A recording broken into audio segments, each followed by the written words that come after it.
Ponder on it, ponder on death, think about the death. থামেন, অনেক হয়েছে, আর না। মাঝে মাঝে কবরস্থানে যাবেন, আল্লাহ তো ছাড় দেয় কিন্তু ছেড়ে দেয় না, এটা জানেই না। আর কতদিন? অনেক দিন তো হলো এই পৃথিবীতে, চলে যেতে হবে।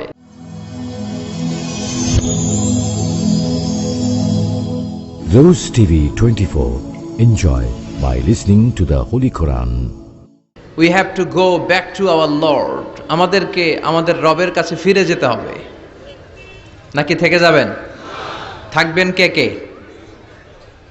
কেউ থাকতে পারবো না। This is the nature of life. এটাই জীবনের নেচার, থাকা যায় না। বাংলাদেশের একজন আপকামিং স্কলার, খুব ইয়াং অ্যান্ড এনার্জেটিক একজন স্কলার, শাহাদাত হুসাইন খান ফয়সাল, আজকে মারা গিয়েছে, শুনেছেন? গতকালও আমি দেখছিলাম তাকে, গতকালও তরচাদা যুবক, আজকে নাই। This is the nature of life. কালকে হয়তো আমি থাকবো না, হুট করে চলে যেতে হয়, ঠিক না? এই যে জীবন পরিক্রমায় আমরা আসি, থাকি, আবার চলে যাই, এরপরেও আমাদের টনক নড়ে না। আমাদের হৃদয় বড্ড পাষাণ, আমাদের এই হৃদয় নরম হতে চায় না, আমাদের চোখ বেয়ে পানি নামতে চায় না। এটাই জীবনের নিয়ম, চলে যেতে হবে। দাদা চলে গেল, বাবা গেল, আপনি যাবেন না? এটা কি ভাবেন? এটা প্রতিদিন ভাবা দরকার যে আমাকে চলে যেতে হবে।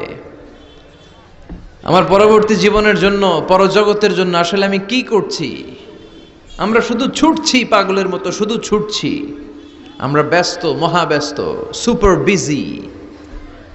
Hour life is super busy life. এত ব্যস্ত, এই ব্যস্ততা যেন শেষ হতে চায় না। এত ব্যস্ততা কিসে? স্টপ, থামেন একটু, বসেন, sit down and think about death. The most certain thing in our life is death, and the most uncertain thing in our life is the time of death. আমাদের জীবনের সবচাইতে সুনিশ্চিত বিষয় হচ্ছে যে আমরা মরে যাব, ঠিক না? সুনিশ্চিত, আমিও যাব, আপনিও যাবেন। কিন্তু the most uncertain thing in our life is the time of death.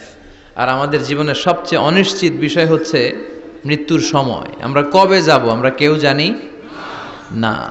চলে যেতে হয়।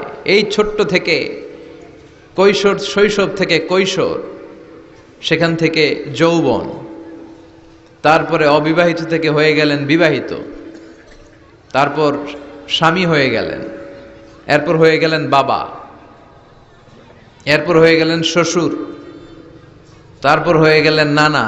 আর কতদিন? অনেক দিন তো হলো এই পৃথিবীতে, চলে যেতে হবে, ঠিক কি না? This is the nature of life. এটাই হচ্ছে এই পৃথিবীর জীবনের পদ্ধতি। একটু ভাববেন, স্টপ, একটু থামেন। অনেক ছুটছি আমরা, অনেক কম্পিটিশন, অনেক প্রতিযোগিতা, থামেন, একটু থামেন। অনেক হয়েছে, আর না। এবার একটু ভাবেন যে আমাকে চলে যেতে হবে। মাঝে মাঝে কবরস্থানে যাবেন। এই এলাকায় কবরস্থান আছে? কোথায়? আশেপাশে। কবে গেছিলেন? কবে যে গেছি মনেই নাই, ঠিক না? কবরস্থানে যাওয়ার সময়টাও হয় না। একটু যাবেন, যে তাকাবেন যে শুয়ে আছে এখানে, ছোট বাচ্চারা শুয়ে আছে, আমার মতো যুবকরা শুয়ে আছে, বৃদ্ধরা শুয়ে আছে। এখানে যারা ছিল এরাও আমার মতো হুন্ডা হাঁকিয়ে বেড়াতো। এখানে অনেক যুবক শুয়ে আছে যাদের রক্ত আমার চেয়ে বেশি গরম ছিল, যারা বাপের বেটা পালোয়ান ছিল। আজকে সব শেষ, কিচ্ছু নাই, শুধু অন্ধকার আর অন্ধকার। এই অন্ধকার যেন শেষ হতে চায় না। এজন্য একটু থামেন, একটু ভাবেন। Ponder on it, ponder on death, think about the death. মৃত্যু নিয়ে একটু ভাবেন। এই পৃথিবীর এই মরীচিকা, এই লোভ, এই লালসা, এই প্রতিযোগিতামূলক পৃথিবীর মায়াজালে আর কতদিন? একটু ভাবেন যে আমাদেরকে চলে যেতে হবে। এই কথাটাই মূলত আল্লাহ সূরাতে আমাদেরকে মেসেজ আকার দিয়েছেন, ঠিক কিনা? সূরার নাম হচ্ছে সূরাতুত তাকাসুর। কি নাম? কথা বলেন। তাকাসুর। তাকাসুর মানে হচ্ছে বেশি বেশি পাওয়ার লোভ। আরো লাগবে, খেতে পারে 5টা, হাতে নিয়ে রাখছে 10টা, কয় আরো দে। আছে না নাই? আমাদের দেশে বিভিন্ন দোয়া অনুষ্ঠান হয় না? দোয়ার পরে জিলাপি দেয়। আপনাদের এদিকে কি দেয়? জিলাপি দেয়। তো ছোট বাচ্চারা দেখবেন কয়েক জায়গায় জিলাপি দেয়, তো এদিকে 5টা নিচে, ওদিকে 5টা, ওর হাতে আর জায়গা হয় না, এরপর আরো নিতে গেছে ওই জায়গায়। আছে না নাই? এটা হচ্ছে মানুষের বৈশিষ্ট্য। মানুষ আরো চায়, যার আছে বেশি চায় বেশি, যার যত আছে তার তত চাহিদা। যার সাইকেল আছে সে হুন্ডা চায়, ঠিক কিনা?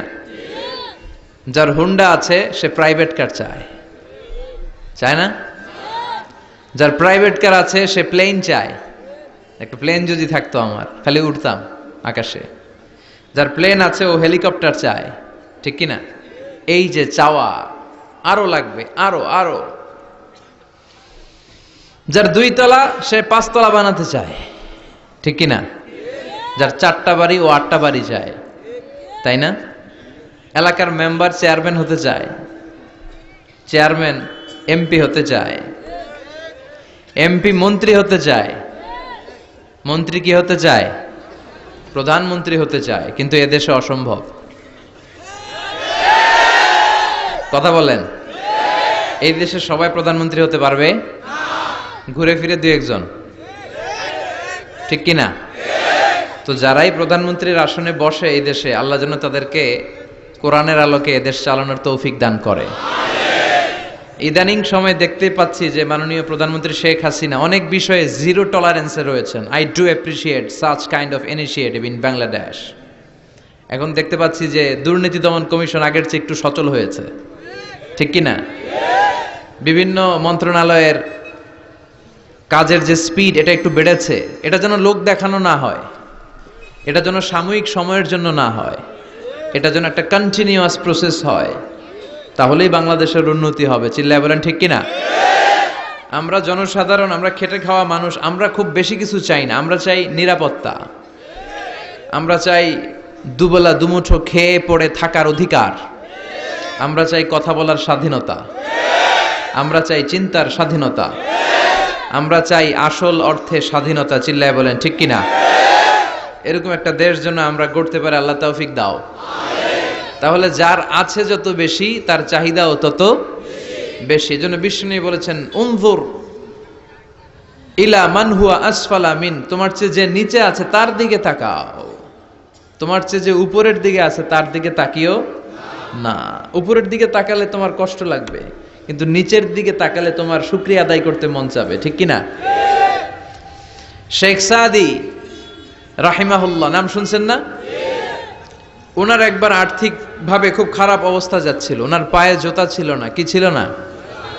তো উনি মন খারাপ যে হায় রে, আমি এত বড় ইরানি কবি, আমি বালাগাল উলা বিকামালিহি কাশাফাদ দুজা বিজামালিহি লিখলাম, ওটা বিশ্বব্যাপী আমার এত নাম দাম, আমার পায়ে জুতা নাই।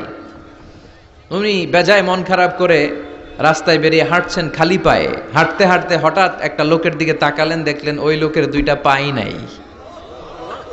কি নাই? পা নাই। এবার উনি আল্লাহর শুকরিয়া করেন যে আল্লাহ অনেক দিয়েছো, অনেক দিয়েছো, শুকর আলহামদুলিল্লাহ। এজন্য আপনার চেয়ে খারাপ অবস্থানে যে আছে তার দিকে একটু তাকান। আপনি আপনার অবস্থানে সন্তুষ্ট না, কিন্তু অনেকে আছে আপনার অবস্থানে আসার জন্য সংগ্রাম করে যাচ্ছে। আপনার অবস্থানটা, আপনার বর্তমান অবস্থানটা অনেকের কাছে স্বপ্ন। সে স্বপ্ন দেখে আপনার জায়গায় পৌঁছার। এজন্য সব অবস্থায় শুকরিয়া করতে হবে। কার? সূরার নাম সূরাতুত তাকাসুর। সূরার নাম কি? তাকাসুর মানে বেশি বেশি চাওয়া। মানুষের স্বভাব হচ্ছে মানুষ বেশি বেশি চায়। রব্বুল আলামিন বলেন, আলহাকুমুত তাকাসুর হাত্তা যুরতুমুল মাকাবির। দুনিয়ার লোভ লালসা, বেশি বেশি পাওয়ার আকাঙ্ক্ষা তোমাদেরকে একেবারে গাফেল বানিয়ে দিয়েছে। এই গাফলতি কোনোদিন তোমাদের কমবে না যতদিন না তোমরা কবরের বাড়িতে ঢুকবা। কার কথা? রব্বুল আলামিন বলেন, আলহাকুমুত তাকাসুর হাত্তা যুরতুমুল মাকাবির। দুনিয়ার লোভ লালসা তোমাদেরকে পাগল বানিয়ে দিয়েছে। এই গাফলতি পাগলামি কোনোদিন তোমাদের থামবে না যতদিন না তোমরা কবরে ঢুকবা। কার কথা? কবরে আমাদের ঢুকাই লাগবে, বাঁচার কোনো উপায় আছে? একদিন মাটির ভেতরে হবে ঘরে মন আমার, কেন বান্ধ দালান ঘর, প্রাণ পাখি উড়ে যাবে পিঞ্জর ছেড়ে। ধরা ধামে সবই রবে, তুমি যাবে চলে। বন্ধু বান্ধব যত, মাতা পিতা দ্বারা সুত, সবই হবে তোমার পরে। মন আমার কেন বান্ধ দালান ঘর, একদিন মাটির ভেতরে হবে ঘরে। মন আমার কেন বান্ধ দালান ঘর, ঠিক কিনা? মাটির ভেতরে আমাদের যাওয়াই লাগবে, বাঁচার কোনো উপায় আছে? এজন্য রাব্বুল আলামিন বলেন, দুনিয়াতে বেশি বেশি লাগবে, আরো বেশি চাই। এই প্রাচুর্যতার লোভ, সম্পদের লোভ, ক্ষমতার লোভ তোমাদেরকে একেবারেই গাফেল বানিয়ে দিয়েছে। আখিরাতকে একেবারে বেমালুম তোমরা ভুলে গিয়েছো। তোমাদের গাফলতি কমবে না যতদিন না তোমরা কবরের ভিতরে ঢুকবা, ঠিক কিনা? কবরে ঢুকার আগ পর্যন্ত এই যে আমাদের আরো চাই, আরো চাই, আরো লাগবে, এটা কোনোদিন কমবে না। একমাত্র কবরই পারে আমাদেরকে স্তব্ধ করে দিতে, আমাদেরকে থামিয়ে দিতে পারে শুধুমাত্র কেবলমাত্র কবর। চিল্লায় বলেন ঠিক কিনা? ওই কবরে ঢোকার আগ পর্যন্ত খালি হাত পাতে, আরো দাও আরো দাও। যারা হাত পাতে এদেরকে আরবিতে বলে ফকির। কি বলে? আল্লাহ বলেন তোদের স্বভাব হচ্ছে ফকিরদের স্বভাব। কার কথা? ইয়া আইয়ুহান নাসু আনতুমুল ফুকারাউ ইলাল্লাহ ওয়াল্লাহু হুয়াল গনিয়ুল হামিদ। ও দুনিয়ার মানুষেরা, তোমরা সবাই ফকির, আসল ধনী একজন। চিল্লায় বলেন তিনি কে? তিনি হচ্ছেন আল্লাহ। তিনি কারো কাছে চায় না, আর সবাই তার কাছে চায়, ঠিক কিনা? আমাদের স্বভাব আরো চাই, আরো চাই, আরো চাই। এই স্বভাবটা আমাদের পাল্টাতে হবে। আপনি একটু যোগ বিয়োগ দিবেন যে সুখে শান্তিতে, সুখ শান্তি খুব আপেক্ষিক বিষয়। খেয়াল রাখবেন, সুখ শান্তি টাকা দিয়ে কেনা যায় না, এই কথাটা মনে থাকবে। আপনার যদি টাকার পাহাড় হয়, খেয়াল করে বুঝেন, আপনার যদি টাকার পাহাড় হয়, সম্পদের পাহাড় হয়, আপনি গাড়ি কিনতে পারবেন, বাড়ি কিনতে পারবেন, কিন্তু সুখ কিনতে পারবেন না। সুখ কিনতে পাওয়া যায়? আছে ফেনীতে সুখ এন্টারপ্রাইজ আছে, যে জায়গায় সুখ বিক্রি করে। তাহলে আজকে নিয়ে যাব আমি গাড়িতে কইরা কয়েক কেজি। আছে? আছে না, সুখ কিনতে পাওয়া যায় না, এটা আপেক্ষিক বিষয়। আবার আপনার যদি অনেক টাকা হয়, পয়সা হয়, আপনি খেয়াল রাখবেন, আপনি খাট কিনতে পারবেন, দামি কম্বল কিনতে পারবেন, বালিশ কিনতে পারবেন, কিন্তু ঘুম কিনতে পারবেন না। ঘুম কিনতে পাওয়া যায়? ফেনীতে কেউ বেছে ঘুম? আপনি যদি ডাক্তারের কাছে যেয়ে বলেন, ডাক্তার সাহেব আমারে 5 কেজি ঘুম দেন, ডাক্তার কবে, ধুর মিয়া আমারই ঘুমে ধরে না, আমারই মাঝে মাঝে টেনশনের চোটে ঘুম আসে না, আপনারে কি দিব ঘুমের। তো এই জন্য ঘুম কিনতে পাওয়া যায় না। খেয়াল রাখবেন, সুখ শান্তি এগুলো আল্লাহর দান। অল্পেও সুখ থাকতে পারে, ঠিক কিনা? আপনি বিশ্বনবীর জীবনী পড়ে দেখেন, বিশ্বনবী অল্প খেতেন, অল্প পড়তেন, অল্প জমাতেন, আর অল্পের ভিতরে সুখ দিয়েছে কে? টাকা যার বেশি, দুঃখ তার বেশি। টাকা যার বেশি, কষ্ট তার বেশি। টাকা যার বেশি, টেনশন তার বেশি। আপনি খেয়াল করে দেখেন, যারা বড় বড় ভিআইপিস এন্ড সিআইপিস, অনেকদের সাথে আমাদের পরিচয় আছে। তো ফ্যামিলিগত অনেক বিষয় আমরা কিছুটা জানি। সুখ নাই, শান্তি নাই, খালি কষ্ট আর ব্যারাম। আর কি? ব্যারাম। আরাম আছে ইসলামের ভিতরে। আপনি অল্প খেয়ে অল্প পড়ে শুকর গুজার হবেন, এটার ভিতরে শান্তি আর আরাম ঢুকাই দিয়েছে কে? আপনি খুঁজে দেখবেন যে অনেক কোটি টাকার মালিক, এদেরকে সিআইপি বলে। বড় শিল্পপতিদেরকে কি বলে? CIP, commercially important person. এদের জন্য এয়ারপোর্টে একটা লাউঞ্জ থাকে, এয়ারপোর্টের ভিতরে আলাদা লাউঞ্জ, দেখবেন বড় করে লেখা সিআইপি লাউঞ্জ। আমার পরশুদিন প্রোগ্রাম ছিল ফরিদপুরে। তো ফরিদপুর থেকে আবার আমি রাতে চলে এসেছি, সকাল 8টার ফ্লাইটে এসেছি চট্টগ্রামে। তো ওখানে এখন সোশ্যাল মিডিয়ার কল্যাণে আমাদেরকে অনেকে চিনে। তো ওখানে যত সিকিউরিটি আছে, গোয়েন্দার লোক আছে, সবাই আমাকে ধরছে যে হুজুর আপনি এখানে না বসে আপনি সিআইপিসদের রুমে চলেন। আমি কি ভাই, আমি তো সিআইপি না, আমি মাফও চাই দোয়াও চাই। বলেন না, আপনি আসেন। তো সিআইপি হচ্ছে কমার্শিয়ালি ইম্পর্টেন্ট পারসন, এদেরকে বলে সিআইপি। তো এরকম অনেক সিআইপিদেরকে আমরা চিনি। ঘরে সুখ নাই, শান্তি নাই, স্বামী স্ত্রীর মধ্যে ভালোবাসা নাই, আছে মলমানিল্য, ধরাধরি, কাটাকাটি, মারামারি। ছেলে মেয়েদের সাথে সুখ নাই, শান্তি নাই, ছেলে কথা শোনে না, ছেলে টানে গাঞ্জা, আছে না নাই? মেয়ে করে পরকিয়া, মায় দেখে কিরণমালা। তো এইটা কি কোনো সংসার? এটা জাহান্নামের টুকরা। আচ্ছা এবার আসেন অল্প পয়সার মানুষ যারা যারা ফ্যাক্টরিতে কাজ করে, রিক্সা চালায়, কুলি মজুর, দেখেন এদের রোগ বালাই নাই, কষ্ট নাই, ঘরে শান্তি, নিজেও নামাজ পড়ে, আবার ফ্যামিলিতে যারা আছে ওরাও নামাজ পড়ে, ছেলেটাও নামাজ পড়ে, মেয়েটাও নামাজ পড়ে, ছেলেটাও সূরা ফাতিহা পড়ে, মেয়েটাও পড়ে, আলহামদুলিল্লাহ বলে। এটারে সুখ বলে। সুখ চিনে নিয়ে যান, এটারে টাকা দিয়ে কিনতে পাওয়া যায় না। যারা ধনী, এই সিআইপিসদের টেনশন বেশি, এদের রোগ বেশি, এমনকি এরা খেতেও পারে না। ডাক্তার তাদেরকে খুবই রেস্ট্রিক্টেড একটা ডায়েট প্রেসক্রাইব করে। ডাক্তাররা বলে আপনি গোশত খাবেন না, মাছ খাবেন না, আপনি খাসি খাবেন না, চিংড়ি খাবেন না, শুধু খাবেন ঘাস, শুধু খাবেন সবজি, ভেজিটেবল। খুবই রেস্ট্রিক্টেড ডায়েট। ভেজিটেবল খেতে পারে, অল্প লিমিটেড কিছু ভাত খেতে পারে, রুটি খেতে পারে। তার মানে খাওয়াতে সুখ নাই, ফ্যামিলিতে সুখ নাই, রাতে চোখে ঘুম নাই, ঠিক কিনা? ঘুমের ট্যাবলেট 4টা-5টা খেয়ে এরা ঘুমাতে যায়, এরপর লাভ দিয়ে ওঠে, আছে না নাই? কিন্তু ঘুমের জন্য যে ট্যাবলেট লাগে এটা রিকশাওয়ালারা জানেই না। সুবহানাল্লাহ পড়েন। This is called peace. এটার বলে শান্তি। এই শান্তি দেওয়ার মালিক কে? এজন্য রব্বুল আলামিন বলেন আল্লাহকুমুত তাকাসুরু হাত্তা যুরতুমুল মাকাবির। দুনিয়ার লোভ লালসা তোমাদেরকে পাগল বানিয়ে দিয়েছে। এই পাগলামি কমবে না যতদিন না কবরে ঢুকো। কবরে ঢোকার আগ পর্যন্ত এই চাই চাই আরো লাগবে, এই মানসিকতা মানুষের থামবে না। মানুষ শুধু কম্পিটিশন করতে পছন্দ করে, ওর 5 তলা আমার লাগবে 10 তলা। কম্পিটিশন আছে না নাই? ফেনী শহরে আগে 10 তলা কোনো বিল্ডিং ছিল 20 বছর আগে? কথা বলেন, এখন আছে না নাই? ঢাকা শহরে আজ থেকে 20-25 বছর আগে 10 তলা 15 তলা বিল্ডিং খুঁজে পাওয়া যেত সহজে। এখন অলিতে গলিতে বিল্ডিং এর জন্য হাঁটাই যায় না। চিল্লায় বলেন ঠিক কিনা? বিশ্বনবী বললেন ওয়ান্তাল হুফাতাল উরাতাল আলাতা রিয়া আশ-শাইয়াতাতাওয়ালুনা ফিল বুনিয়ান। কিয়ামতের আগে দেখতে পাবা কিছু লোক যাদের পেটে খাবার ছিল না, গায়ে দেওয়ার মতো জামা ছিল না, সমাজে তাদের কোনো ধরনের নাম আর ডাক ছিল না, তারা হু হু করে বড়লোক হয়ে যাবে। They will start to construct high rises buildings in the cities.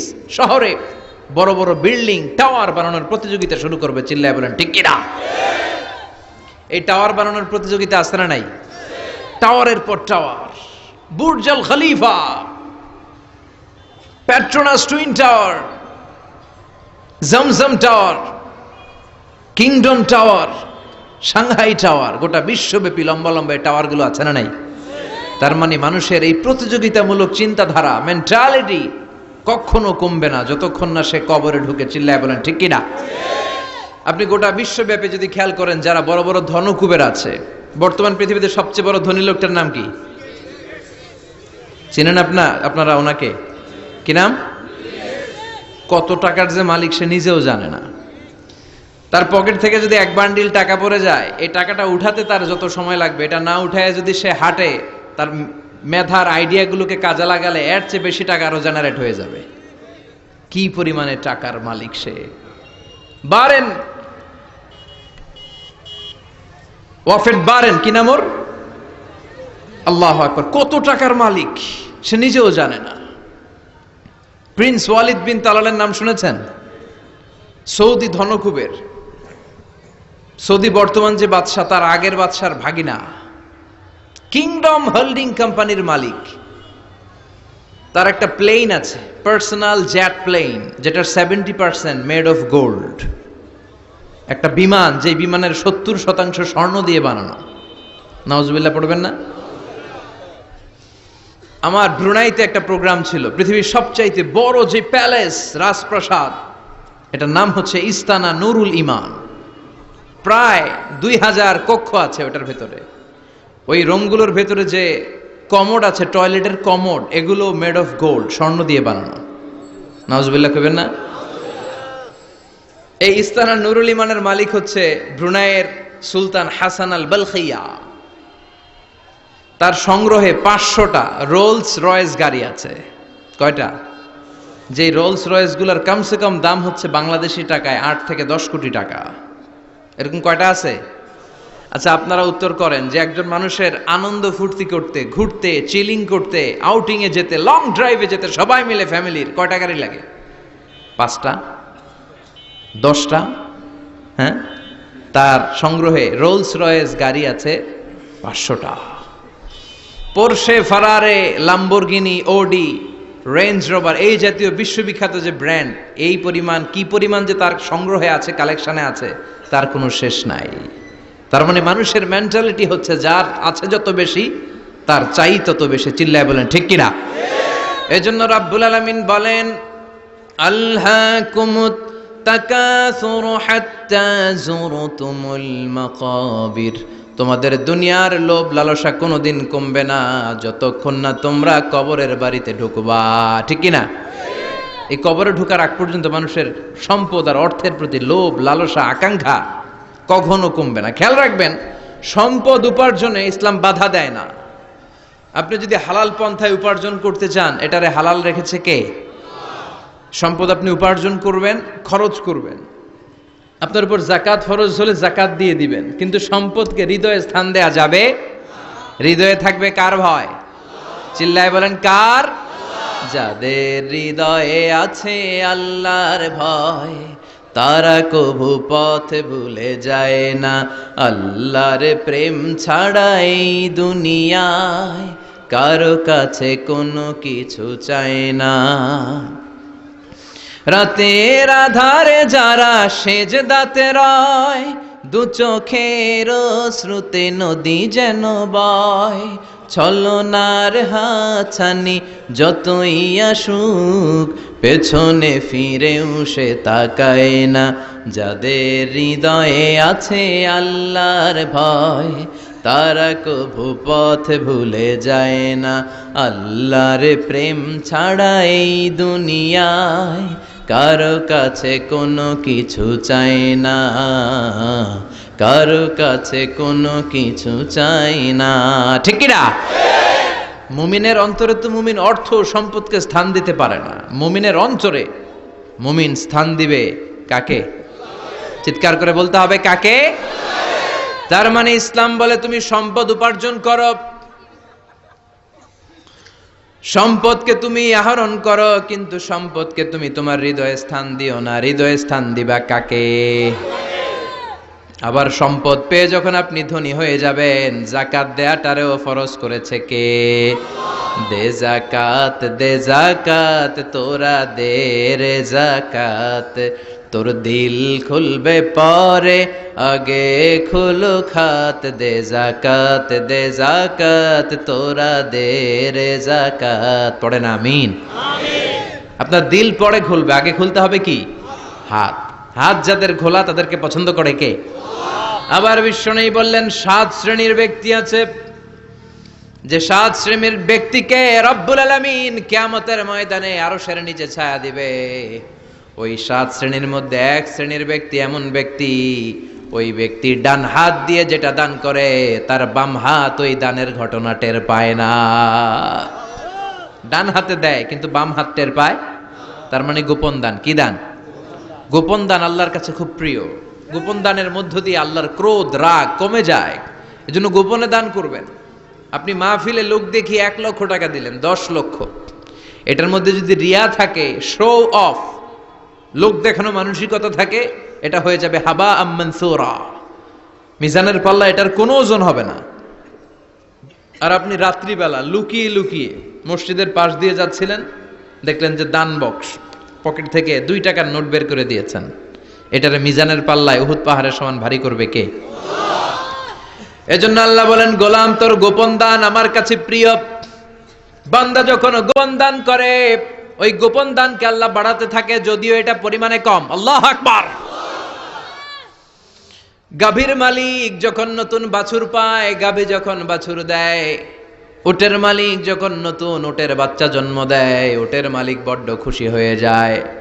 ওটের মালিক ওটের ছোট বাচ্চাটাকে খাইয়ে দাইয়ে পেলে পুষে বড় করে। আল্লাহ বলে আমার সন্তুষ্টির জন্য যে এই ছোট্ট দানটুকু সেই দিন তুই করেছিস, তোর দানটাকে পেলে পুষে বড় করে আমি উহুদ পাহাড়ের সমান বানিয়ে তোর মিজানের পাল্লায় উঠাইয়ে দেব রে গোলাম। এজন্য লুকিয়ে দান করাটা শ্রেয়। আপনারা যারা দান করতে চান আপনারা শো অফ না করে লুকিয়ে দান করবেন, রাজি আছেন তো? আর সম্পদশালী যারা হয়েছেন তারা যাকাত দিবেন। যারা যাকাত দেয় না, ওয়াল্লাযীনা ইয়াকনিজুনা আয-যাহাবা ওয়াল ফিদ্দা ওয়ালা ইউনফিকুনাহা ফি সাবিলিল্লাহ ফাবাশশিরহুম বিআযাবিন আলীম।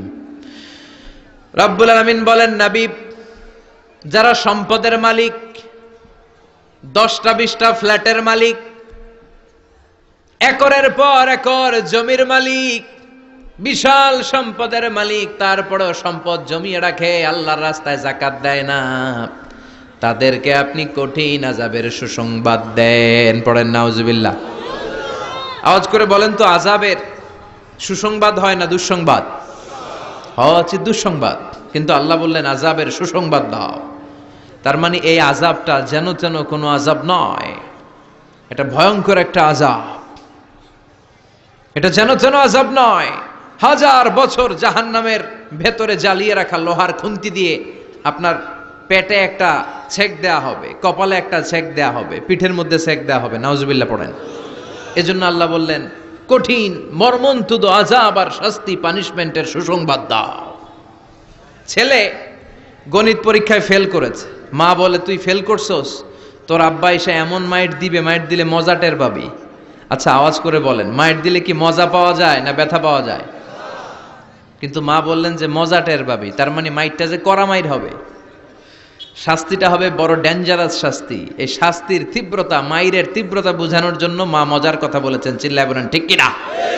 এজন্য সম্পদশালী যারা হয়েছেন আল্লাহর শুকরিয়া করেন, আর বছরান্তে যাকাত দিয়ে দেন। সম্পদের মধ্যে বরকত দিবে কে?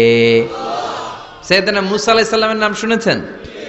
ওনার এক চাচাতো ভাই ছিল কারুন, বিশাল সম্পদের মালিক। কত যে সম্পদ! তার সব সম্পদগুলো সে সিন্ধুকের ভেতরে আটকে রাখতো। আর ওই সিন্ধুকের তালার যে চাবিগুলো, ওই চাবিগুলা কাঁধে তুলতে 10 জন মানুষ লাগতো। তাহলে সম্পদ কি কম না বেশি? সাইয়েদনা মুসা আলাইহিস সালাম বললেন, আল্লাহ তোমাকে সম্পদের মালিক বানিয়েছে, তুমি এই সম্পদের যাকাত দাও। কি দাও? সে বলে না, আল্লাহ তো আমার সম্পদের মালিক বানায় নাই, ইন্নামা উতীতুহু আলা ইলমিন ইনদি, আমি আমার মেধা খাটিয়ে এই সম্পদের মালিক হয়েছি। সাইয়েদনা মুসা আলাইহিস সালাম বললেন, যাকাত দাও, না হয় আল্লাহর আযাবের অপেক্ষায় থাকো। কারণ বলে, তোমার আল্লাহরে বলো যদি পারে আমারে আযাব পাঠাইতে, আমার দিকে যদি পারে তোমার আল্লাহ যেন আযাব পাঠায়। আল্লাহরে চ্যালেঞ্জ দিস। কারে চ্যালেঞ্জ দেয়? আল্লাহ তো ছাড় দেয় কিন্তু ছেড়ে দেয় না, এটা জানেই না। আল্লাহ কি দেয়? কি দেয় না? এই কথাটা মনে রাখতে পারবেন? আল্লাহ কি দেয়? কি দেয় না? আল্লাহ ছাড় দেয়, আল্লাহ চান্স দেয়, আল্লাহ সুযোগ দেয়, আল্লাহ ভালো হয়ে যাওয়ার সুযোগ দেয়, কিন্তু আল্লাহ ভুলে যায় না, আর আল্লাহ ছেড়েও দেয় না। চিল্লায় বলেন ঠিক কি না? কারণ বলে, তোর আল্লাহরে বল পারলে আমারে মারতে, পারলে আযাব পাঠাতে বল, দেখি তোর আল্লাহর শক্তি কত রে মুসা, আযাব পাঠাতে বল। আল্লাহ বলে, ফাখাসাফনা বিহি ওয়া বিদারিহিল আরদ।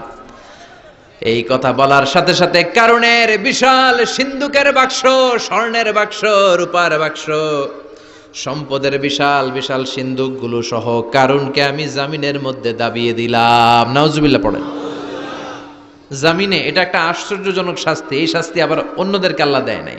আল্লাহ কাউকে আযাব দিয়েছেন প্রচন্ড বাতাস, বাতাস দিয়ে আল্লাহ উড়িয়ে দিয়েছেন। কাউকে দিয়েছেন পাথর বৃষ্টি, কাউকে দিয়েছেন আগুন বৃষ্টি, কাউকে দিয়েছেন ভূমিকম্প, কাউকে আল্লাহ আকৃতির বিকৃতি ঘটিয়েছেন। দাউদ আলাইহিস সালামের কিছু কওম, তারা সাগরের মাছ ধরে রাখতো। এই মাছগুলো সাইয়েদনা দাউদ আলাইহিস সালামের কণ্ঠের তেলাওয়াত শুনতে আসতো। আল্লাহ বললেন, শনিবারে মাছ ধরা যাবে না। কি বারে ধরা যাবে না? কারণ প্রত্যেক সপ্তাহের শনিবারে আকাবা উপসাগরের তীরে বসে সাইয়েদনা দাউদ আলাইহিস সালাম ওনার সুরের ঝংকার তুলে জাবুর কিতাব তেলাওয়াত করতেন। আমাদের কোরআনে সূরা আছে 114টা, আর ওনার জাবুর কিতাবে ছড়া ছিল 150টা। আমরা পড়ি সূরা, ওনারা পড়তেন ছড়া। সুবহানাল্লাহ কইবেন না? তো ওনার গলায়ও সুর, আবার ওইটা ছড়া, গাইলে কত সুন্দর লাগে। উনি আকাবা উপসাগরের পাশে বসে এই ছড়াগুলো তেলাওয়াত করতেন, শিক্ষণীয় ইসলামিক ছড়া। আর এই ছড়ার সুরে মুগ্ধ হয়ে সাগরের মাছগুলো সাগর ছেড়ে দিয়ে ডাঙ্গায় চলে আসতো। আল্লাহ বললেন, দাউদের উম্মত খবরদার, শনিবারে মাছ ধরা যাবে না। রবি থেকে শুরু করে শুক্রবার পর্যন্ত ধর, নিষিদ্ধ হচ্ছে শনিবারে। আদেশটা কার? নির্দেশনা কার? মানার দরকার আছে না নাই? দাউদ আলাইহিস সালামের কওম একটু বুদ্ধি করলেন। ওরা মনে মনে বুদ্ধি করলেন যে আল্লাহ শনিবারে ধরতে নিষেধ করছে, আমরা ধরবো না, শনিবারে আমরা জাল দিয়ে বেরি দিয়ে রাখবো। কি করব? জাতে মাতাল তালে ঠিক। শনিবারে ধরা যাবে না, একে অপরের বলতেছে, এই খবরদার, শনিবারে মাছ ধরবি না। নিষেধ করছে কে? শনিবারে মাছ ধরা যাবে না। সবগুলো মাছ সাগর ছেড়ে দিয়ে যখন ডাঙ্গায় চলে এসেছে, ওরা শনিবারে এই মাছগুলো ধরে না, ওরা বেরি দিয়ে রাখে যাতে যেতে না পারে। শনিবার শেষ, ওরা সময়ের দিকে তাকায় থাকে, রবিবার শুরু হইলেই মার ধর, আছে না নাই? ও মিয়া, ওরা কৌশল করলে আমার আল্লাহর কি কৌশল জানা নাই? আল্লাহ বললেন, কুনু কিরাদাতান খাসিইন, তারা অভিশপ্ত বানর হয়ে যাও। আল্লাহ এক একজনের এক এক শাস্তি দিয়েছে, কিন্তু এই কারুনকে দিয়েছে ভিন্নতর একটা শাস্তি। সমুদয় সম্পদ সহ আল্লাহ তাআলা কারুনকে মিশরের ফায়ুম জেলার মাটিতে দাবিয়ে দিয়েছে। কারুনের পা পর্যন্ত দেবে যায়, কারণ ভাবছে উঠে যাবে। কোমর পর্যন্ত দেবে যায়, কারণ ভেবেছে কিছু হবে না, আমার গায়ে অনেক শক্তি, আমি পার পেয়ে যাব। গলা পর্যন্ত যখন দেবে যায়, কারণ কয়, মুসা, সব সম্পদ তোর আর তোর আল্লাহর, লইয়া যা, আমারে সাইরা দে, সব সম্পদ তোর মুসা, সব তোর, গাড়ি তোর, বাড়ি তোর, সিন্ধুকের বাক্সগুলা তোর আর তোর আল্লাহর, আমারে খালি সাইরা দে, আমি বাঁচতে চাই। আল্লাহ ছাড় দেয় কিন্তু ছেড়ে দেয় না। কারুনরে সেদিন আল্লাহ ছেড়ে দেয় নাই, ফেরাউনরে অনেক ছাড় দিয়েছে, ছেড়ে দেয় নাই। এই জন্য আল্লাহর সাথে অধ্যত্বপূর্ণ আচরণ যারা করে, আল্লাহ তাদেরকে ছাড় দেয় কিন্তু কশ্চিন কালেও ছেড়ে দেয় না। চিল্লায় বলেন ঠিক কিনা? কারণকে জামিনের মধ্যে দাবিয়ে দেয়া হলো, সম্পদ সহ জামিনের মধ্যে। আল্লাহ কারুনকেও দাবালেন, কারুনের সম্পদও দাবালেন, গোটা বিশ্বের মানুষের চোখে আঙ্গুল দিয়ে দেখানোর জন্য কারুনের একটা ছোট্ট বাড়ি আল্লাহ রেখে দিলেন। সুবহানাল্লাহ। মনোযোগ আছে আপনাদের?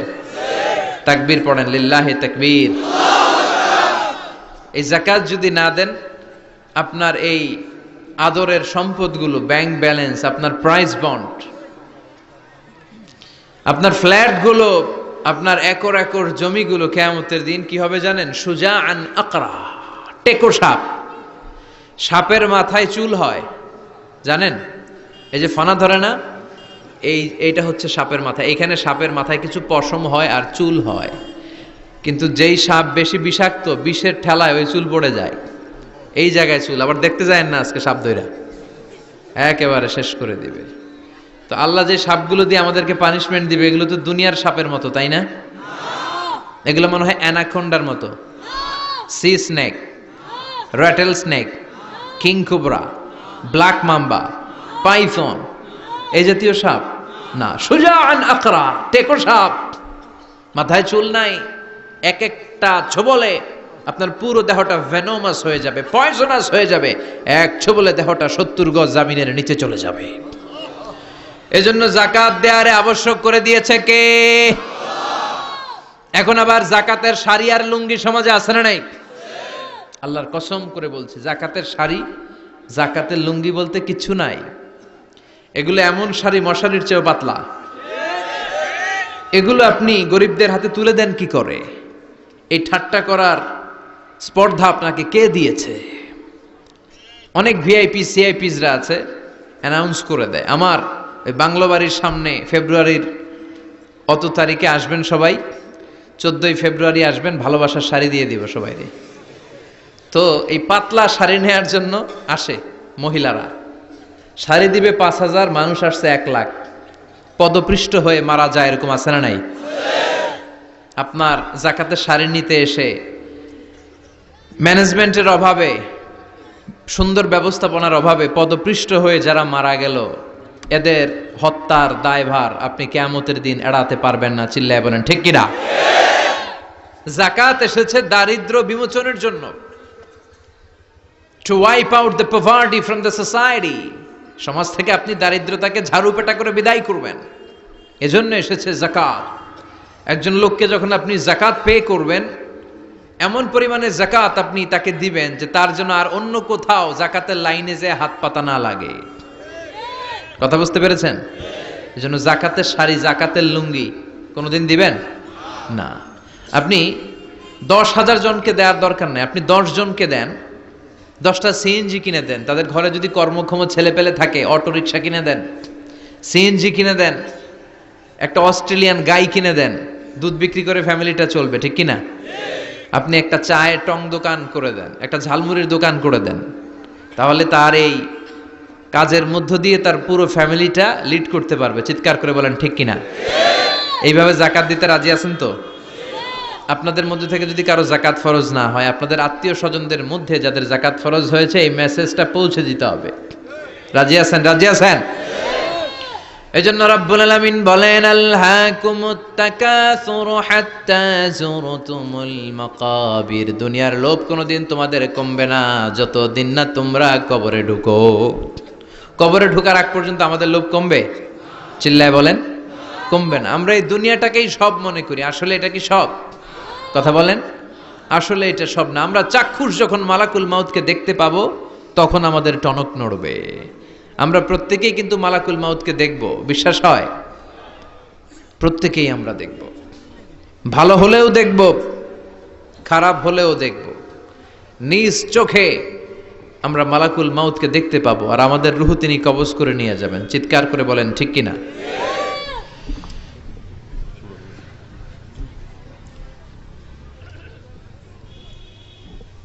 যারা মুমিন বান্দা, যারা ইমানদার, তারা মালাকুল মাউতকে দেখবে খুব সুশ্রী, সুন্দর, সাদা ধবধবে জুব্বা পরা একটা যুবকের বেশে।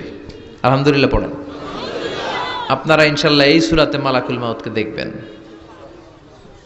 সুশ্রী সুন্দর এক যুবকের বেশে, সুঘ্রাণ তার গা থেকে আসছে। সে এসে মুমূর্ষু ব্যক্তির মাথার সামনে বসে পড়ে, বসে বলে, ইয়া আইয়াতুহান নাফসুল মুতমাইন্না, হে প্রশান্ত আত্মা, উখরুজি ইলা মাগফিরাতিল্লাহি ওয়া রিদওয়ানি, আল্লাহর ক্ষমা, আল্লাহর সন্তুষ্টির দিকে তুমি বের হয়ে আসো। বলতে বলতে রুহুটা স্মুথলি মুমিন বান্দার দেহ থেকে বের হয়ে মালাকুল মাউতের হাতে চলে যায়। কাফান মিন আকফানিল জান্নাহ, হানুত মিন হানুতিল জান্নাহ, জান্নাতের হানুত এনে, কাফন এনে মালাকুল মাউত এটাকে খুব সম্মানের সাথে, আমরা বাঁচলেও যেমনি সম্মানিত, আমরা মরে গেলেও। রব্বুল আলামিন বলেন, ওয়ালাকাদ কাররামনা বানি আদম, আমি বনি আদমকে সম্মানিত করেছি। বেঁচে থাকলেও মানুষ সম্মানিত, মরে গেলেও সম্মানিত, ঠিক কিনা? বিশ্বনবী দেখলেন একটা লাশ নিয়ে যাওয়া হচ্ছে, পেছনে পেছনে অনেক মানুষ, লাশ বহনকারী মানুষগুলোরে দেখে বিশ্বনবী সাহাবাদের সাথে বসা ছিলেন। হঠাৎ বিশ্বনবী দাঁড়িয়ে গেলেন। সাহাবারা বললেন, নবী ইন্নাহু ইয়াহুদি, এইটা তো ইহুদির লাশ, আপনি দাঁড়ালেন কেন? আপনি বসেন। বিশ্বনবী বললেন, আওয়ালাইসাত নাফসান, হোক না ইহুদির লাশ, এটা কি মানুষ না? সুবহানাল্লাহ পড়েন। কি নবী ছিলেন! মানবতা, হিউম্যানিটি কাকে বলে তিনি গোটা বিশ্বের মানুষের চোখে আঙ্গুল দিয়ে শিখিয়ে গিয়েছেন। বিশ্বনবী বললেন, এটা মানুষ, মানুষকে আমি অনেক সম্মান দান করেছি। I have dignified the status of the sons of Adam, আমি আদম আলাইহিস সালামের সব সন্তানকে সম্মানিত করেছি। চিল্লায় পড়েন সুবহানাল্লাহ। আল্লাহ আমাদের সম্মান এত বাড়িয়েছে যে নূরের ফেরেশতারাও এই মানুষকে সেজদা দিতে বাধ্য হয়েছে, ঠিক কিনা? তুমি মাটির আদমকে প্রথম সৃষ্টি করিয়া ঘোষণা করিয়া দিলে শ্রেষ্ঠ বলিয়া, তাই তো নূরের ফেরেশতা করে আদমকে সেজদা, ঠিক কিনা? তাই তো নূরের ফেরেশতা করে আদমকে সেজদা, সবার চেয়ে সম্মান দিলে মাটির আদমকে। আল্লাহু আল্লাহু তুমি জাল্লে জালালুহু, শেষ করা তো যায় না গে তোমার গুণগান।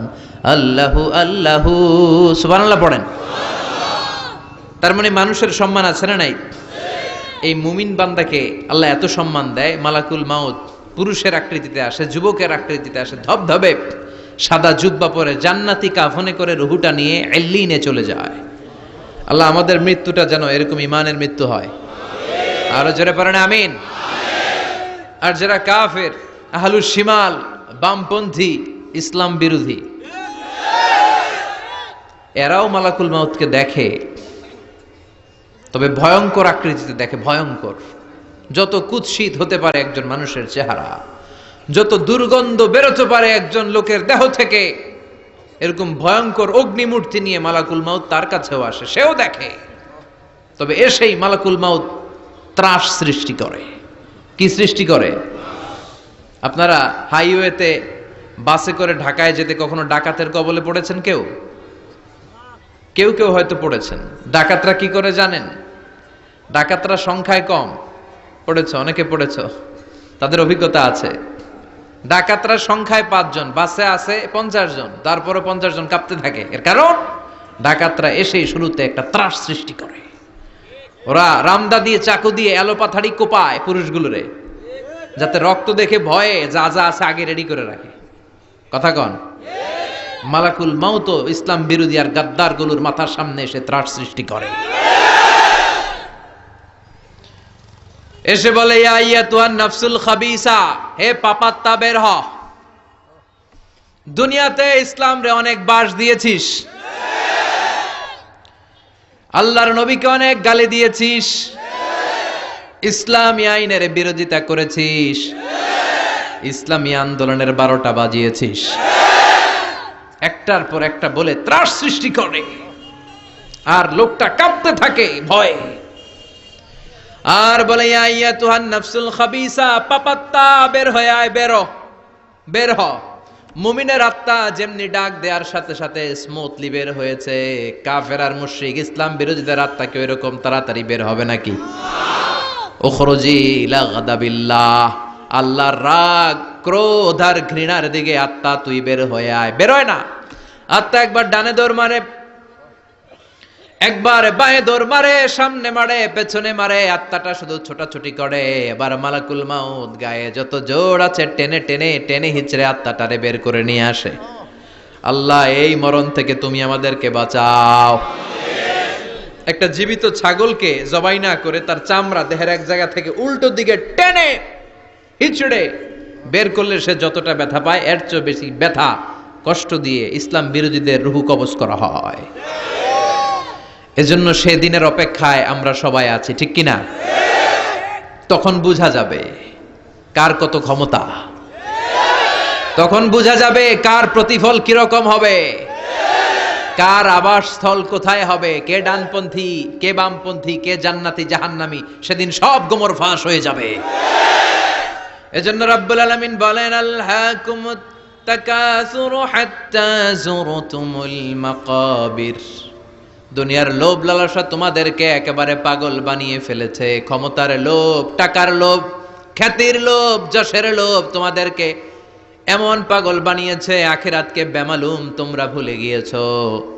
তোমাদের এই গাফলতি কশিন কালেও থামবে না, কমবে না, যতদিন না তোমরা কবরে ঢুকবা, ঠিক কিনা? এজন্য প্রিয় ভাইরা, একটু থামেন, স্টপ, সিট ডাউন, একটু ভাবেন যে আমাদেরকে চলে যেতে হবে। আমরা আজীবন থাকতে আসি নাই। এই দুনিয়াটা একটা মরীচিকা, তাই না? এই পৃথিবীটা একটা মায়াজাল, এটা একটা ধোঁকা। এই মায়াজালের ভেতরে আমরা পড়ে আছি। এই পৃথিবীর দৃষ্টান্ত হচ্ছে 4টা স্বর্ণের টুকরা আর 3টা লাশের মতো। আওয়াজ করে বলেন তো, স্বর্ণের টুকরা কয়টা? লাশ কয়টা? অনেক অনেক আগের জামানায় 3 জন যুবক তাদের কর্মসংস্থানের জন্য বেরিয়েছে। পথিমধ্যে তারা গুপ্তধন পেয়েছে। কি পেয়েছে? 4টা স্বর্ণের টুকরা পেয়ে তো মহা খুশি, আমরা বেঁচে গেলাম, আমরা ধনী হয়ে গেলাম, আর জীবনে আমাদের দুঃখ নাই, কষ্ট নাই। এবার মানুষ 3 জন, স্বর্ণের টুকরা 4টা, একটু ঝামেলা হয়ে গেল না? 4 জনে 4টা পাইলে ভালো হইতো না? মানুষ কয়জন? স্বর্ণের টুকরা কয়টা? 4টা। এবার তারা বলতে লাগলো, আমাদের প্রচন্ড ক্ষুধা পেয়েছে। একজনকে বলল, তুই বাজারে যা, বাজার থেকে রুটি কিনে নিয়ে আয়। সে রুটি কিনতে গেল, আর এই 2 জন মিলে ভাবতে লাগলো, শয়তানের ওয়াসওয়াসায় পড়ে একটা কাজ করি, যেটার রুটি আনতে পাঠাইছে ওটারে যদি শেষ করে দিতে পারি, মানে ওটার কেল্লা যদি ফতে করে দিতে পারি, তাহলে তো আর ভাগাভাগির কোনো কাজ নাই। স্বর্ণ 4টা, তুই পাবি 2টা, আমি পাবো।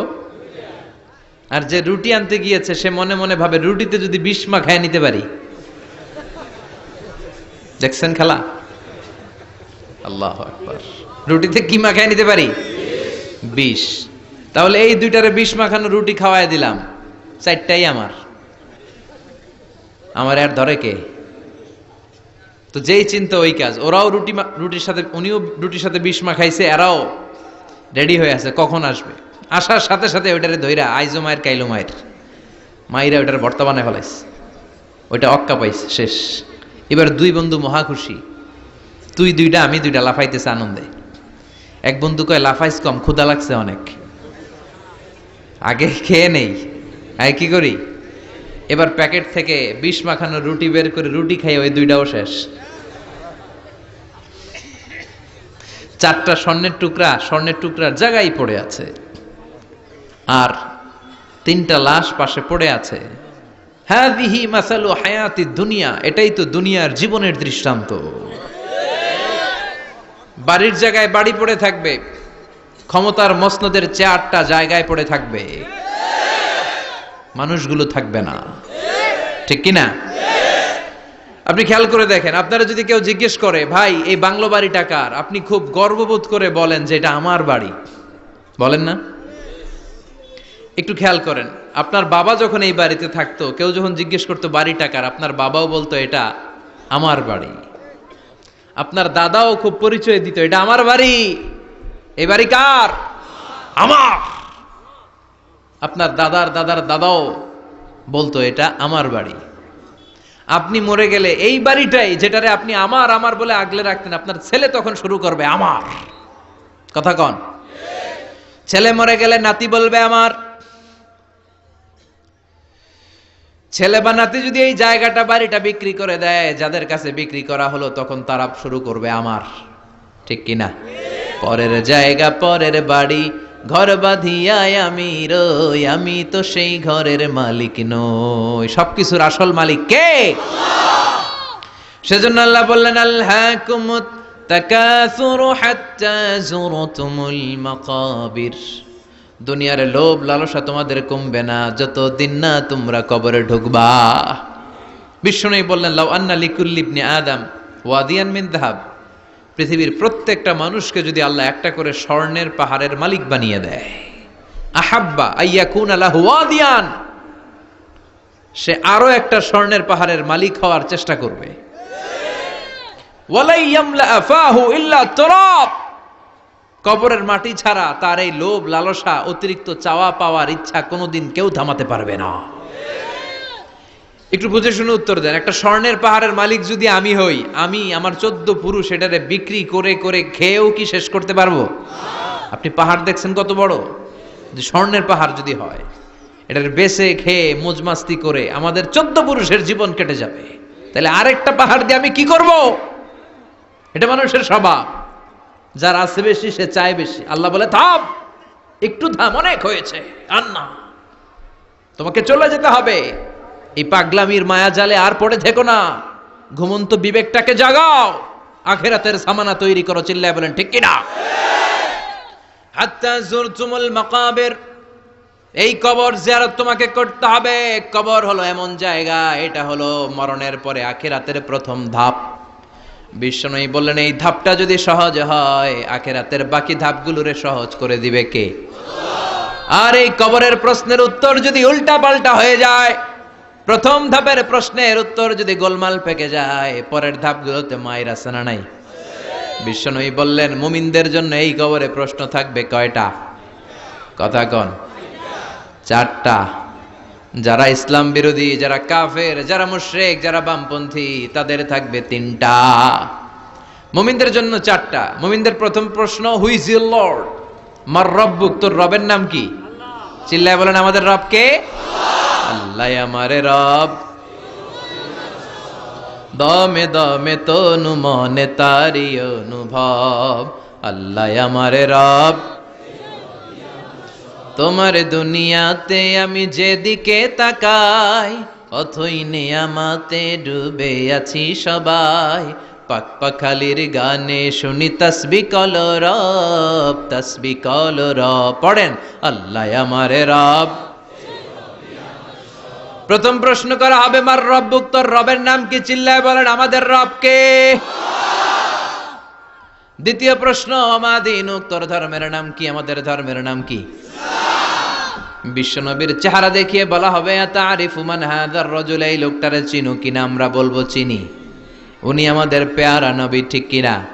চাঁদের চেয়ে সুন্দর তুমি নবী আমার কমলিহিওয়ালা, দু জাহানের বাদশাহ তুমি প্যারা নবী সাল্লে আলা, দু জাহানের বাদশাহ তুমি প্যারা নবী সাল্লে আলা, চাঁদের চেয়ে সুন্দর তুমি নবী আমার কমলিহিওয়ালা। সুবহানাল্লাহ পড়েন।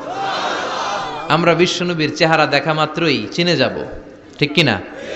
আমরা বলবো এই লোককে চিনি, মানি উনি ছিল আমাদের জান, আমাদের প্রাণ, আমাদের কলিজা। এই নবীর জন্য আমরা সব করতে রাজি। এই নবীর সম্মান আর ইজ্জত বাঁচাতে আমরা দেহের তাজা রক্ত ঢালতে রাজি। এই নবী আমাদের সব। এই নবীর সুপারিশ ছাড়া আমি জান্নাতে যেতে পারবো না।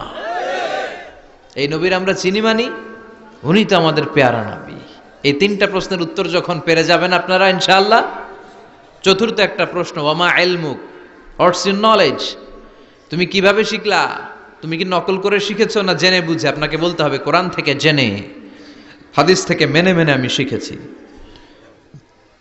চারটা প্রশ্নের উত্তর যখন আপনি করে ফেলবেন, ফেরেশতারা বলবে আহলান সাহলান মারহাবান বিক, খোশ আমদেদ, সুস্বাগতম, তুমি তো কপালওয়ালা। আলহামদুলিল্লাহ পড়েন।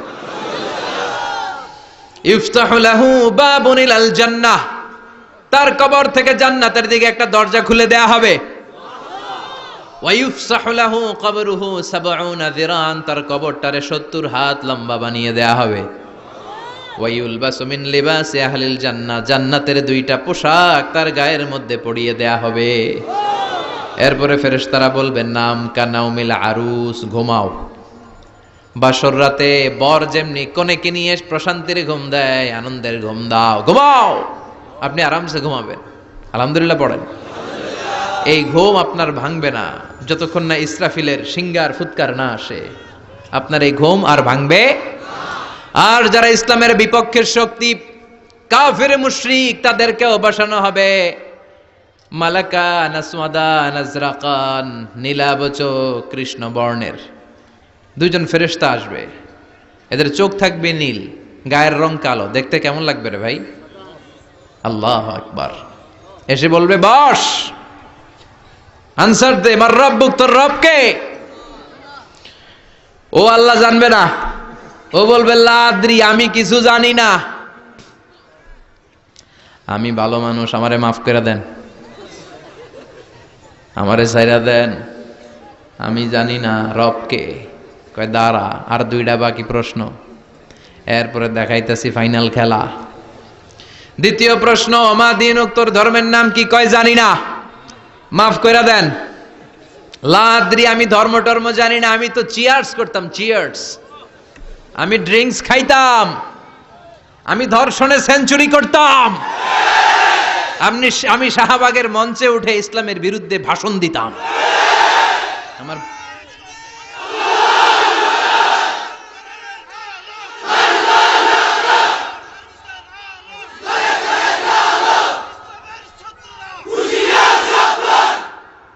সে পাগলের মতো বলবে, লা আদ্রি, আমি কিছু জানি না, আমি কিচ্ছু মনে করতে পারছি না, কে আমার রব? আমার কিছু মনে নাই। আমার জীবনটা আমি ডেডিকেট করেছি ইসলামের বিপক্ষে, আমার জীবনটা আমি শেষ করেছি কোরআনের বিপক্ষে। দুইটা প্রশ্ন শেষ, বাকি কয়টা? এবার বিশ্বনবীর চমৎকার নূরানি চেহারাটা দেখিয়ে বলা হবে, আতারিফু মান হাযার রাজুল, এই লোকটারে চিনো নাকি? সে বলবে, আমি এই লোকটারে চিনি না। আমার দলের লোকেরা যা করত, নাস্তিকরা যা করত, আমিও তাই করতাম। সবাই লোকটারে গালি দিত, আমি ওই লোকটারে গালি দিতাম। আমি এই নবীর বিরুদ্ধে ব্লগের মধ্যে উল্টা পাল্টা লিখতাম। আছে না নাই? ফেরেশতারা বলবে লা দারাইতা ওয়ালা তারাইতা, তুই তো পোড়া কপাল, তুই তো একটা প্রশ্নের উত্তর করতে পারলি না। ফায়ুতরাকু বিমাতারিক মিন হাদিদ, লোহার হ্যামার দিয়ে এবার পিটিয়ে পিটিয়ে ওর গায়ের গোশতগুলো থেতলে ফেলা হবে। ওয়ায়ুকালু লিল আরদি, জমিনকে বলা হবে ইলতাইমি, ও কবরের জমিন, কবরের মাটি, দুই দিক থেকে তুই চাপা দে। কি দে? দুই দিক থেকে চাপা মার, এক একটা চাপার চোটে পাজরের হাড়গুলো ভেঙে টুকরো টুকরো হয়ে যাবে। আল্লাহ এই পরিস্থিতি থেকে, ওই কঠিন বিপদের দিন তুমি আমাদের বাঁচিয়ে দিও। আমরা যেন সবগুলো প্রশ্নের যথাযথ উত্তর করতে পারি, তুমি তৌফিক দাও। এজন্য আল্লাহ বললেন আল্হাকুমুত তাকাসুরু হাত্তা যুরতুমুল মাকাবির, তোমাদের লোভ লালসা কোনোদিন কমবে না যতদিন না তোমরা কবরের ভেতরে ঢুকো। এই কবরে আমাদেরকে যেতে হবে, ঠিক কি না? এটা থেকে পালাবার কোনো সুযোগ আছে? কোনোভাবে বেঁচে থাকা যাবে? এজন্য মাঝে মাঝে কবরে যাবেন। কই যাবেন? বিশ্বনী বলেছেন নাহাইতুকুম আন জিয়ারাতিল কুবুর, একটা সময় তোমাদেরকে কবর জিয়ারত করতে নিষেধ করেছিলাম, আল আনা ফাজুরুহা ফাইন্নাহা তুযাক্কিরুল আখিরা, তবে এখন সমস্যা নাই, এখন কবর জিয়ারত করো, কেননা কবর জিয়ারত করলে আখিরাতের কথা স্মরণ করায় দেয় কে? মাঝে মাঝে কবরস্থানে যাবেন আর ভাববেন যে এখানে আমাকে আসতে হবে, চলে যেতে হবে আমাকে, এটা আমার আসল জায়গা। তবে মহিলারা যাবেন না, কারণ মহিলারা লাশ, কবর আর রক্ত দেখলে সহ্য করতে পারে না, তারা বিলাপ শুরু করে দেয়। আছে না নাই? ও মা গো, মইরা গেল গো, কই গেল রে, আছে না নাই? চুল টানে, লাফালাফি, বিলাপ করে নারীরা। হৃদয় নরম তো, এদের হৃদয় আবার খুব নরম। তো এই জন্য নারীরা কবরে যাবেন না, আপনারা কবরের বাইরে থেকে আপনার আব্বার জন্য দোয়া করে ফেলবেন। পুরুষরা যাবেন, প্রায় কবরে যাবেন। কবরের চারদিকে ডিজাইন করে বড় দেয়াল, গম্বুজ, এগুলো করা যাবে না। আর কবরে পড়ে থাকা ব্যক্তির কাছে কিছু চাওয়া যাবে? চাইতে হবে কার কাছে? ইদা সাআলতা ফাসআলিল্লাহ ওয়া ইদা ইসতাআনতা ফাসতাইন বিল্লাহ, যদি চাইতে হয় কার কাছে চাও? সাহায্যের দরকার, কে সাহায্য পাঠাতে পারে? এজন্য বিপদে আপদে সব সময় কার কাছে চাবো? বিশ্বনবীর কবরের সামনে দাঁড়িয়েও কিছু চাওয়া যাবে? যাবে না, কারণ বিশ্বনবীও চাইতেন কার কাছে? বিশ্বনবী নিজেই চাইতেন আল্লাহর কাছে। এজন্য আমাদেরও চাইতে হবে কার কাছে?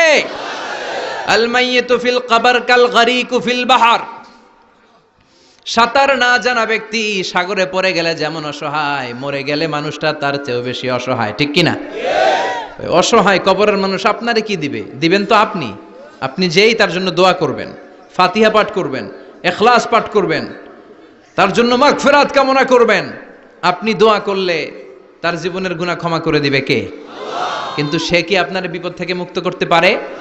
তাহলে এই সূরাতুত তাকাসুর থেকে আমাদের জীবনের জন্য শিক্ষা হচ্ছে, we have to go back to our Lord. আমাদেরকে আমাদের রবের কাছে হাজিরা দিতে হবে, আমাদের কিন্তু ফিরে যেতে হবে। এই চিন্তাটা আমাদের মাথায় রাখার দরকার আছে না নাই?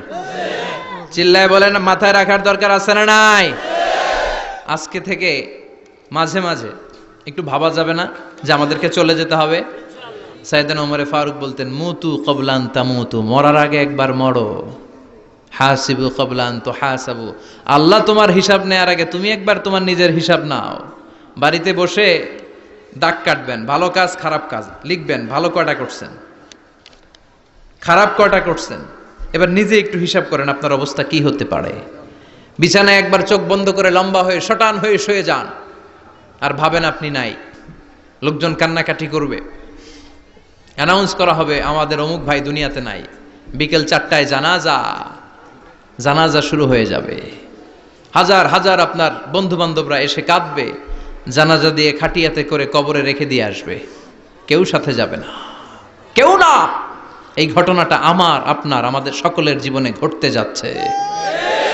গোয়িং টু হ্যাপেন ভেরি সুনার, খুবই দ্রুত হতে যাচ্ছে। কবে হতে যাচ্ছে আমরা কেউ জানি না। The most certain thing in our life is death, and the most uncertain thing in our life is the time of death. আমরা চলে যাব, এটা নিশ্চিত। কবে যাব কেউ জানি না। তাই আসুন আমরা প্রতিদিন কবরের কথা অনেকবার স্মরণ করি। আল্লাহ আমাদেরকে বোঝার তৌফিক দান করো।